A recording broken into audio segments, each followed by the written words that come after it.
My name is Lena Torres.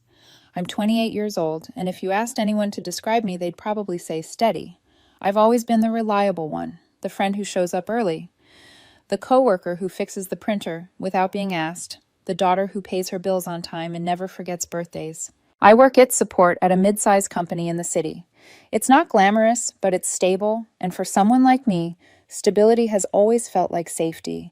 What I didn't realize back then was that my craving for stability would blind me to how much I was sacrificing for someone who didn't value it or me. I met Daniel 2 years ago through mutual friends. He was 25 at the time, full of restless energy, quick to laugh, always holding his phone like it was an extension of his hand. Daniel wasn't just living in the digital age. He was building a career out of it. He wanted to be a full-time influencer. Back then, he had maybe 50,000 followers on TikTok posting comedy skits and lifestyle clips. When he introduced himself, he grinned and said, "I'm going to be famous one day. You'll see." I should have heard the warning in his words, but all I saw was his ambition, the light in his eyes. It was intoxicating. I fell hard. From the start, our relationship tilted in his favor. Daniel was charming, yes, but also broke, bouncing between part-time jobs, scraping together enough to cover half the rent while he invested in content. I told myself I didn't mind. I made more money, and I believed in him. So I covered the gaps, the rent. He couldn't pay the groceries. He couldn't afford even the expensive camera and ring light he needed to take his videos to the next level.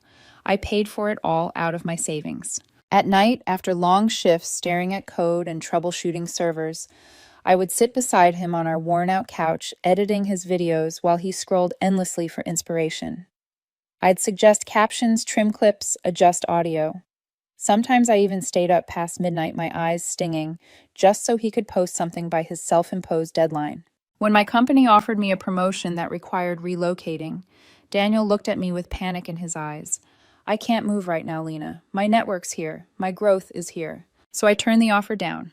I told myself it was love, that love means compromise, and when he pulled me close, kissed my forehead, and whispered, "You're my rock, Lena. I don't know what I'd do without you." I believed him. I believed we were building something together. But over time, the balance shifted. Daniel's account grew steadily. He crossed 100,000 followers, then 200,000. Suddenly, he was being invited to influencer events, rubbing shoulders with other creators who looked like they stepped out of magazines. That's when the comparisons started. He'd scroll through his feed, showing me videos of shirtless men with sculpted abs, flashing their luxury watches and perfect smiles. "Look at how he engages his audience," Daniel would say. "That's the kind of energy people love." It sounded like business talk, but it stung, because what he really meant was, "Why can't you be like them?" I'd laugh it off, pretending it didn't hurt, telling myself it was just his work brain talking. But inside, I felt smaller each time. I wasn't glamorous. I wasn't flashy. I was just me. And maybe, just maybe, me wasn't enough anymore. The late nights started after that. At first, Daniel claimed it was all networking. He'd come home past midnight, smelling like expensive cologne that wasn't his eyes glassy from champagne. When I asked how it went, he'd say, "It's just business, babe. You wouldn't understand.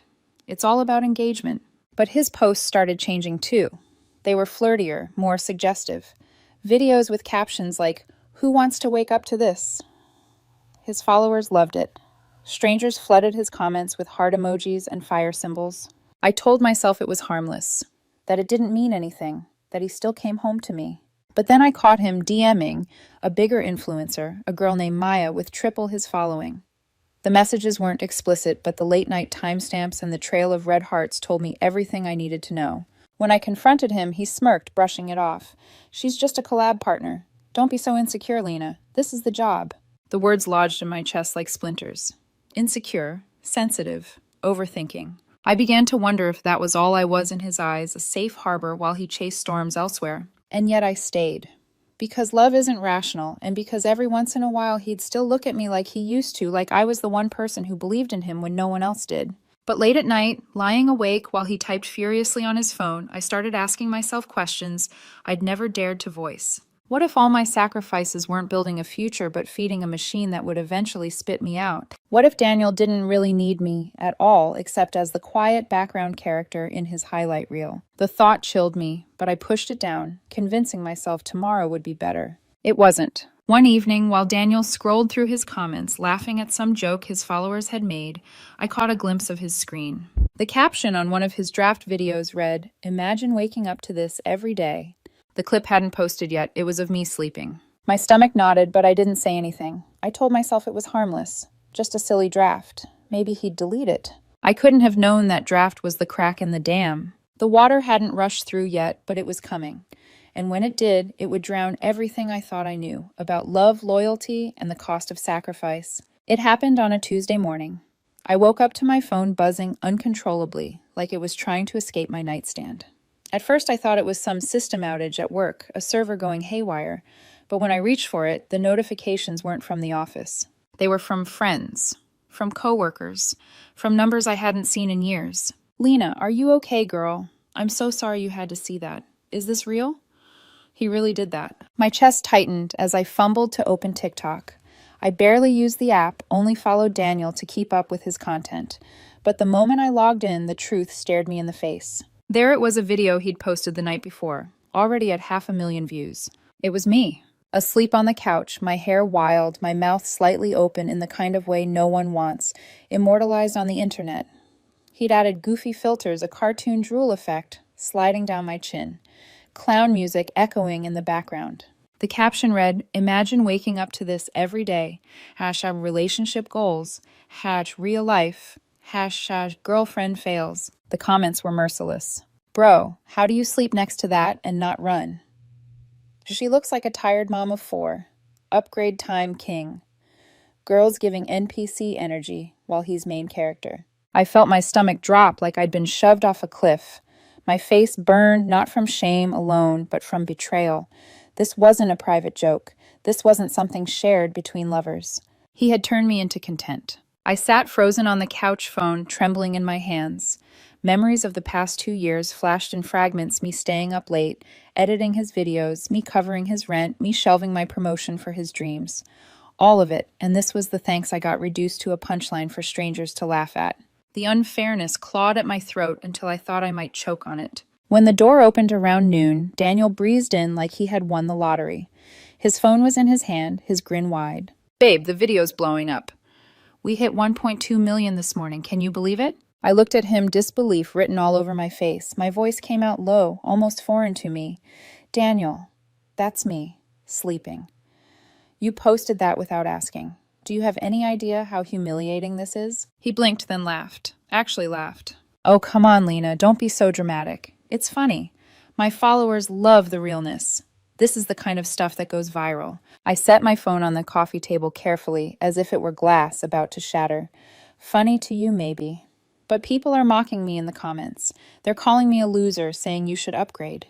Do you understand what you've done?" He rolled his eyes, the grin fading into irritation.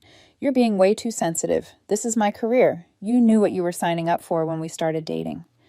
Engagement is everything." That word engagement hit me like a slap. Not love, not respect, not partnership. Engagement. I felt my chest tighten as the truth settled in. I wasn't his partner anymore. I was material. "What about respect?" I asked softly. "What about us? Doesn't that matter more than likes?" Daniel snorted, tossing his phone onto the couch. "You just don't get it. Jake thought it was genius. He said this kind of content gets collabs." My head snapped up. "Jake." He hesitated for half a second too long, then shrugged. "Yeah, we've been talking. He gets it. He understands the grind, unlike you." There it was, the confirmation of every late-night suspicion, every red heart in his DMs. My ears rang, my heart raced, but I didn't scream. I didn't throw things. I just sat there staring at him as the weight of 2 years pressed down on my shoulders. Daniel kept talking, his voice rising, hands gesturing like he was pitching a brand deal instead of justifying betrayal. "You're safe, Lena. Predictable. But I need someone who matches my energy. You drag it down. I need excitement, not routine." Each word was a nail sealing the coffin of what we once had. I swallowed hard, blinking back tears that threatened to betray me in front of him. The room felt smaller, the walls pressing in, his words echoing louder than they should. Safe, predictable, dragging him down. That was what I was to him now. Flashbacks rushed in uninvited. Daniel clinging to me in the early days, whispering, "You're my rock." His hand on mine when I bought him his first real camera, promising we were in this together. The nights I fell asleep, waiting for him to come home, telling myself it was worth it. And now this me reduced to a punchline while he confessed another woman matched his energy. I forced myself to breathe evenly, to keep my voice steady even as my insides twisted. Daniel, I said each word deliberate. You just told the whole world I'm nothing but a joke, and now you're telling me I'm holding you back. Do you hear yourself? But he only smirked, leaning back, like he was already the star of some new storyline. You'll never understand this world, Lena. Maybe you're just not cut out for it. His words were meant to break me, but instead something inside me snapped into place. Not broken, clarified. I realized then that I didn't have to stay. I didn't have to keep being his editor, his sponsor, his safety net, his punchline. He thought he had the power because his video was going viral, but what he didn't understand was that every view, every cruel comment wasn't just exposing me. It was exposing him. I stood the air heavy with silence. He looked at me like he was waiting for me to yell, to cry, to beg him not to leave for Maya. But I didn't give him that satisfaction. I'm not cut out for your world, I said quietly. And thank God for that. Then I turned and walked into the bedroom, closing the door softly behind me. He didn't know it, but that was the first step toward the end. Because betrayal like his doesn't fade, it calcifies. And once it hardens, love has nowhere left to live. That night I didn't sleep. Daniel snored beside me, oblivious, his phone still glowing faintly on the nightstand with unread comments flooding in. I lay on my back, staring at the ceiling, listening to the hum of the old air conditioner. The anger had burned itself out hours earlier, leaving behind something colder, a kind of clarity I hadn't felt in years. I replayed his words again and again. Safe, predictable, holding him back. The man who once told me I was his rock had turned my loyalty into a punchline, my sacrifices into dead weight. And for the first time I wondered, had I mistaken his dependency for love? At dawn, I slipped out of bed quietly. The apartment was silent, except for the occasional buzz of his phone. I walked to the kitchen, poured myself a glass of water, and leaned against the counter, letting the weight of my decisions settle over me. I wasn't going to fight for him. I wasn't going to beg him to stay. Because if he could humiliate me for likes, compare me to strangers online, and talk about another woman as if she were an upgrade, then the version of Daniel I fell for no longer existed. He had already left me in every way that mattered. All that was left for me to do was make it official. I opened the closet and pulled out my old suitcase. The wheels squeaked as I dragged it across the hardwood floor. Every sound seemed louder than it should have been. The faint scrape of the zipper, the soft thump of folded clothes hitting the bottom of the bag. I moved slowly, deliberately, as if I had all the time in the world. Because this wasn't running away. This was reclaiming my dignity. I packed only what was mine. Clothes, my laptop, a box of keepsakes my grandmother had given me. I left behind the ring light, the tripods, the camera I'd bought with my savings. Those belonged to Daniel now. They could keep him company when the followers stopped cheering. Each item I placed in my bag felt like proof that I still existed outside of him. That Lena Torres wasn't just the background character in someone else's viral story. As I zipped the suitcase shut, I noticed my reflection in the bedroom mirror. My eyes were swollen from a night without sleep, but beneath the fatigue, I saw something sharper, stronger. Resolve. For months, I'd been gaslit into believing I was too sensitive, too insecure, too ordinary. But the woman staring back at me looked anything but weak. She looked done. Before leaving, I sat at the small desk in the corner of the room. I pulled out a piece of paper and wrote just 2 sentences. I deserve better than being your punchline. Goodbye. I placed the note on his pillow, right where he'd see it the moment he woke up. There would be no screaming match, no tearful confrontation, no last-minute pleas, just silence and finality. Because the loudest statement I could make wasn't with words, it was with absence. When Daniel stirred in the bathroom humming some mindless tune as the shower ran, I rolled my suitcase to the door. My heart pounded, but my face remained calm. I took one last look at the apartment, the clutter of ring lights, the empty energy drink cans, the faint scent of cologne and ambition. It no longer felt like home. It felt like a stage set, one I'd been forced to play a supporting role on. I placed my hand on the doorknob, inhaled deeply, and walked out without a sound. The city air hit me like a baptism. Cool, sharp, almost cleansing. I pulled my suitcase behind me, the wheels clattering on the uneven pavement. With every step, the weight on my chest loosened, even if just slightly. I didn't know exactly where I was going. A friend had offered me her couch if I ever needed it, and right now, that was enough. What mattered most was that I was moving forward, out of his apartment, out of his shadow, out of the prison of waiting for someone who never valued me. Hours later, my phone buzzed with a message. Daniel, where are you? What's with the bags? This is insane. Over a video. Seriously. I didn't reply. Another message followed. Daniel, you're being dramatic. I didn't cheat. Jake and I are just friends. You're twisting things. I stared at the screen, feeling nothing. No anger, no longing. Just confirmation that I'd made the right choice. Because even in my absence, he was still minimizing, still deflecting, still making me the problem. By evening, the tone of his text shifted. Daniel, you'll regret this. No one else is going to put up with your boring routine like I did. You're lucky I stayed as long as I did. A bitter laugh escaped my lips. He really believed he was the prize. I blocked his number, slid my phone into my pocket, and looked out at the glowing skyline. For the first time in months, maybe years, the silence felt like peace instead of punishment. That night, lying on a friend's couch, I allowed myself to grieve not for him, but for the version of myself I'd lost in the relationship. The woman who thought love meant sacrifice, who believed stability meant silence, who confused loyalty with invisibility. I whispered to the dark room more to myself than anyone else, never again. Because betrayal has a way of reshaping you. It burns, it scars, but it also forges something new in its wake. And I could feel it already, the beginning of someone stronger, sharper, unwilling to settle for being anyone's content ever again. Daniel thought the story ended with his viral video, but he was wrong. That was only the beginning of my story. The first few weeks after I left were brutal. I had escaped the apartment, but I couldn't escape the humiliation overnight. My face, the one Daniel had mocked with drool filters and clown music, had already been etched into the internet. Even at work, I caught glimpses of coworkers' pitying glances. They never said anything outright, but the way conversations fell silent when I walked into the break room said enough. At night, on my friend Marisol's couch, I lay awake staring at the ceiling. My mind replaying his words, safe, predictable, dragging him down. The unfairness of it twisted in my gut. I had given up so much, my savings, my career advancement, my time, and he had discarded me for likes. But slowly the silence began to heal me. I found a small studio apartment on the other side of the city. It wasn't much, just one room with peeling paint and a kitchen sink that dripped no matter how tightly you turned the knob. But it was mine. No ring lights cluttering the space. No echoes of Daniel's voice rehearsing punchlines. Just quiet. Work became my anchor. With no late nights spent editing Daniel's videos, I had time to pour myself into projects.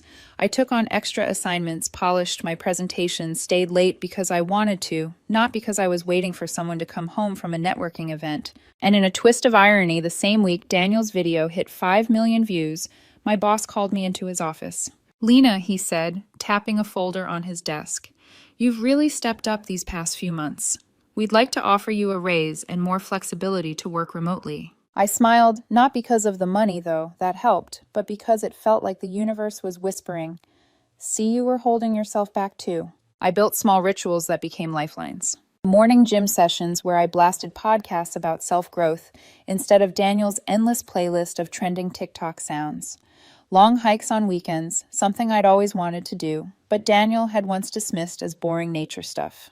I remembered the last time I'd tried to plan a hike with him. He bailed last minute for a spontaneous collab with Maya. I went alone that day, feeling the sting of being second choice. Now, hiking alone didn't feel like rejection. It felt like freedom. Meanwhile, karma had begun to creep into Daniel's world. I didn't go looking for updates. I had blocked him everywhere. But the internet has a way of delivering news whether you want it or not. Friends sent me screenshots. My phone buzzed with whispers. At first, his video brought him exactly what he wanted: attention. Brands reached out. His follower count climbed. But then the tide shifted. People began pointing out the cruelty. Why humiliate your girlfriend for clout? This is just bullying dressed up as content. Unfollow. Toxic energy. The hashtags started small. Hashtag respect your partner. Chad, toxic boyfriend. But within weeks, they spread like wildfire. Sponsors backed out, unwilling to associate with someone branded abusive. His follower growth stalled, then plummeted. The same strangers who had once cheered him on were now dragging him mercilessly. And then came the twist I hadn't expected. Daniel went public with Maya. Not in a flashy announcement, but in a series of subtle posts, a hand in his stories that wasn't his, a shadowy second figure in his videos. Soon, everyone pieced it together. But from what I heard, the romance wasn't the fantasy he thought it would be. Maya wasn't a muse, she was a mirror. She played the same game he did, using people for clout, discarding them when they no longer served her brand. At first, they were a golden couple collaborating on videos that drew in millions of views. But the cracks showed quickly. Daniel began appearing more controlling on camera, cutting Maya off mid-sentence, criticizing her ideas. And one night, during a live stream glitch, viewers heard it, his raised voice, sharp and cruel. "You're nothing without me," he snapped, unaware the mic was still hot. Clips of the outburst spread within hours. Daniel's carefully constructed image of funny, relatable boyfriend crumbled. Now he was the villain, his face attached to threads titled, "The Downfall of a Toxic Influencer." I didn't celebrate, not outwardly. But when I read those headlines, something inside me loosened. It wasn't schadenfreude exactly, it was justice. The world finally saw what I had lived through. Months passed. I rebuilt piece by piece. Therapy sessions helped me unpack the manipulation the way Daniel had chipped away at my confidence. "You're not the punchline," my therapist told me once. "You never were." Those words stayed with me. One afternoon at a work conference, I met Ethan. He was in marketing, soft-spoken, steady, with a dry humor that caught me off guard. We struck up a conversation over burnt coffee and stale bagels, and before I knew it, we were talking like old friends. When I told him about my weekend hikes, he grinned. Finally, someone else who likes trees more than ring lights. It was simple, effortless. No flashy captions, no comparisons, just connection. A few weeks later, he said something that nearly broke me, not because it hurt, but because it healed. "You're steady in the best way, Lena." The words Daniel once weaponized against me, Ethan turned into a gift. And still Daniel's spiral continued. Mutual friends whispered that Maya had ditched him after his outburst went viral. Sponsors had dried up completely. He was posting desperate Q&As, begging followers for engagement, but the numbers kept dropping. His once polished image cracked further with each video, his hair unkempt, his jokes falling flat. I watched from a distance, not with glee, but with detachment. Because karma was already doing the work. One evening, hiking boots muddy and phone buzzing with Ethan's goodnight text, I realized something profound. For so long I had thought Daniel's betrayal defined me. That video, those comments, his cruel words. But watching him unravel while I quietly rebuilt, I finally saw the truth. The betrayal didn't define me. My response did. And I chose to rise. It started with a text. 2 months had passed since I left and I hadn't heard from Daniel. I'd blocked him, muted him, erased him from my feeds. But one night, just past midnight, my phone buzzed with a number I didn't recognize. "Daniel, hey Lena, I miss you. That video was dumb. I deleted it. Can we talk?" I stared at the screen, heart. Steady fingers unmoving. A year ago, those words would have gutted me. Now they felt empty, like echoes bouncing off walls I no longer lived inside. I didn't reply. The next day, another message. This time a voicemail. His voice was softer, cracked around the edges. "Babe, things with Maya fell apart. She was awful. Not like you. I see now how good we had it. Call me, please." I let the message play in silence, then hit delete. The trickle became a flood. Texts stacked one after another, his tone swinging wildly between remorse and desperation. "Daniel, I'm sorry. I was chasing the wrong things. You were always there for me. Daniel. Please, I need help. Rent's due. Sponsors bailed. You know how hard this is. Daniel, don't punish me forever. We had something real. I know you feel it too." Each message confirmed what I already knew. He didn't want me. He wanted the stability I had always given him, the safety net he'd scorned until it vanished. Then came the pressure from his family. First, a group text from his sister. "Sister Lena, you're being cruel. Daniel made a mistake, but he's suffering. Talk to him. He deserves another chance." Then a call from his mother, her voice stern, almost commanding. "Family sticks together, Lena. He's learned his lesson. That video was just a joke. You're overreacting. Come back, fix this. He needs you." I closed my eyes, biting back the bitter laugh clawing its way up my throat. Family sticks together. Where was that wisdom when Daniel humiliated me in front of millions? "Mrs. Alvarez," I said evenly with respect. Daniel chose his path. He dismissed me, mocked me publicly. I'm not responsible for his consequences. Her voice turned cold. "You're selfish. He made you part of his world, and you abandon him the moment things get hard." For once I didn't flinch. "No," I said quietly. "I left the moment he made me a joke." And I hung up. The final straw came one rainy evening. I was home from work, curled up on the couch with a book, when a knock rattled my door. I froze. Few people knew my new address. When I peered through the peephole, my stomach clenched. Daniel. He stood there, hair damp from the drizzle clothes, wrinkled eyes hollowed out.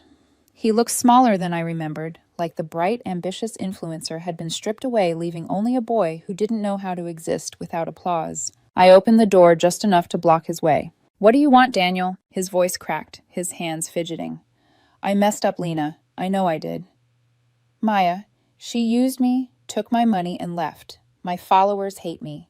The comments are brutal. But you," he swallowed hard, "you were safe, reliable.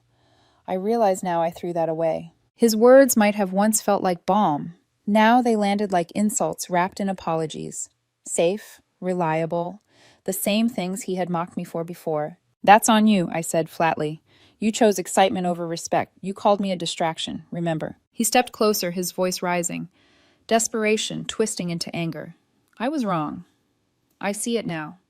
Influencer life is fake. You're the only real thing I ever had. Please, Lena, take me back. I'll change. No more videos about us. No more jokes." For a moment, pity tugged at me. His face was drawn, his shoulders slumped, his bravado gone. But then I remembered the sting of humiliation, the way he laughed as millions mocked me. I shook my head. "I don't believe you. And even if I did, it wouldn't matter. Some things can't be undone." His expression hardened, his tone shifted sharp with the cruelty I knew too well. "How dare you ignore me like this? After everything I did for us, you're acting like a child." Something in me snapped, not with rage, but with clarity. "Everything you did," I asked, voice calm but cutting. "Daniel, you humiliated me for likes. You compared me to strangers. You cheated me out of respect. Don't rewrite history to make yourself the victim." His mouth opened, but no words came out. Just silence, heavy and bitter. I stepped back, hand on the door. "Goodbye, Daniel." And I shut it firmly. He banged once hard, his voice muffled through the door. "You'll regret this. Lena, don't think you're better than me." But his words had no power anymore. I leaned against the door, exhaling slowly, my heart steady. For the first time, I realized the power had shifted. He no longer had the ability to define me, diminish me, or drag me down. The attempts didn't stop there. A week later, his sister sent another message, "Pathetic Lena. You're punishing him for growing his brand. You were never good enough anyway." Funny, I remembered almost the exact same words falling from Daniel's lips. I blocked her too. Then his mother left a voicemail voice dripping with disdain. "He'll find someone better. Don't come crawling back when you realize you've made a mistake." I didn't bother replying. Because what they couldn't understand was simple. I wasn't crawling anywhere. I was standing taller than I ever had before. That night, as I curled back onto my couch, rain pattering against the windows, I felt the weight of finality settle over me. Daniel was unraveling, desperate to drag me back into his chaos. But I had chosen peace. And no amount of knocking, pleading, or pressure could pull me back into the storm. The invitation came from a mutual friend, Marisol, the one who'd let me crash on her couch when I first left Daniel. She was throwing a birthday party, and I hesitated at first. Mutual friends meant mutual risks. Daniel might show up. But then I thought about the months I'd spent hiding, shrinking myself to avoid him, and realized I was done living in fear of running into a ghost. This wasn't his circle anymore. It was mine. So I said yes. And this time I wouldn't be walking in alone. The night of the party, I arrived with Ethan by my side. He wasn't flashy, no designer sneakers, no ring lights in his trunk. Just a steady, kind presence that grounded me in a way I hadn't realized I needed. When Marisol hugged me at the door, whispering, "I'm so glad you came," I felt a quiet pride. Months ago, I had left Daniel's world in silence, suitcase dragging behind me. Tonight, I was stepping fully into my own. The room buzzed with laughter music and clinking glasses. People mingled in corners, catching up, sharing stories. I felt Ethan's hand find mine, a simple gesture, but it meant everything. For once, I wasn't bracing for humiliation. I was simply there. Of course, the peace didn't last. Halfway through the evening, the air shifted. Conversations dipped. Heads turned. And when I followed their gaze, I saw him. Daniel. He hadn't been invited of that, I was sure, but there he was, slipping in behind a group at the door, eyes scanning the crowd. He looked different. Smaller. His hair unkempt, his clothes wrinkled, like he'd pulled them from a pile on the floor. The glow he used to carry the false confidence of likes and brand deals was gone. He spotted me instantly, and like a moth to flame, he moved. "Lena," he said, voice low, urgent, when he reached me. "We need to talk. Privately." I didn't flinch. I didn't shrink. "No," I said firmly. "Say it here or not at all." His eyes darted nervously around the room. People were watching. He hated that. He leaned closer, his voice dropping. Please. I see now.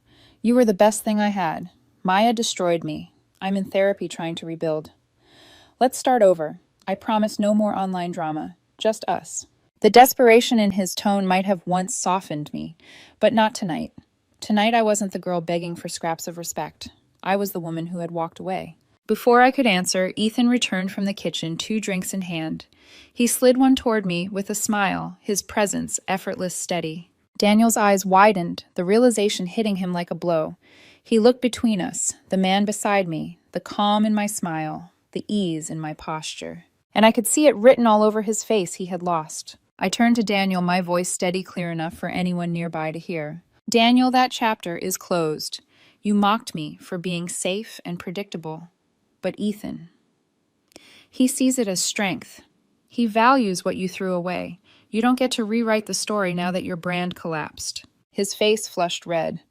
You think you're better than me now? With him? I didn't flinch. No, Daniel. I just know my worth now, and it has nothing to do with you. The silence that followed was heavy, broken only by the faint hum of music in the background. People nearby exchanged glances, some whispered. Everyone could see it. The influencer who once turned me into a joke was now the one exposed, standing in tatters while I stood tall. Daniel muttered something under his breath, anger, maybe shame, before storming toward the door. No grand exit, no applause, just the sound of him slipping out, irrelevant and forgotten. Later, as the party carried on, Ethan leaned close. You okay? I smiled, truly smiled, in a way I hadn't in a long time. I'm more than okay. Because closure didn't come from revenge. It didn't come from watching him fall, though karma had taken care of that.